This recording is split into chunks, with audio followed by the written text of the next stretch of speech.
মবকে একরকম লিগালাইজ করার একটা চেষ্টা, মবকে বৈধতা এবং আইনগত ভিত্তি দেবার একটা চেষ্টা এই সরকারের মধ্যে লক্ষ্য করি। আমি ছোট মানুষ, আমার দৌড় সরাই রাসুগঞ্জ। এখানকার মানুষ আমাকে যা বলবে আমি তাই করব।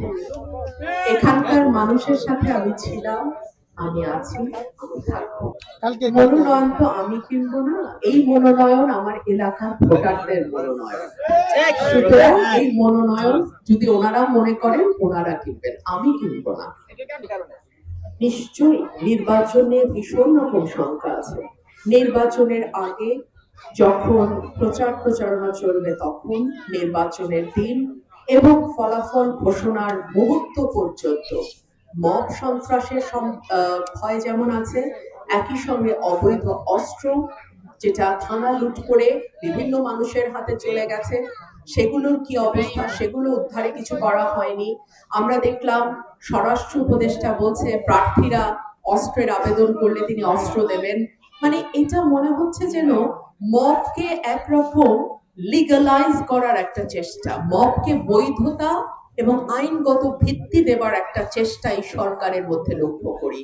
এটা বাংলাদেশের জন্য অত্যন্ত দুঃসংবাদ। আমার ভরসা আমার মানুষ যদি থাকে, আমার মিডিয়ার ভাইরা আমার অনেক বড় শক্তি। আমি জানি নির্বাচনের দিন আপনারা সকলেই মাঠে থাকবেন। যেখানে এতটুকু অনিয়ম হবে মনে করছেন বা হচ্ছে বলে আপনাদের ধারণা, আমাকে সাথে সাথে জানাবেন, অন্যান্য প্রার্থীদেরকেও আপনারা জানাবেন। এবং আপনাদের হাতে যে মোবাইল টেলিফোনটি আছে কিংবা যেই ক্যামেরাটি আছে, তার চেয়ে শক্তিশালী আর কোনো অস্ত্র নাই। সুতরাং এটাকে সঠিকভাবে আপনারা যদি ব্যবহার করেন, আমার মনে হয় না যে দুষ্কৃতিকারীরা নির্বাচনকে খুব বেশি প্রভাবিত করতে পারবে। কথা বলেছি যে হেফাজতের মালিক হচ্ছেন আল্লাহ।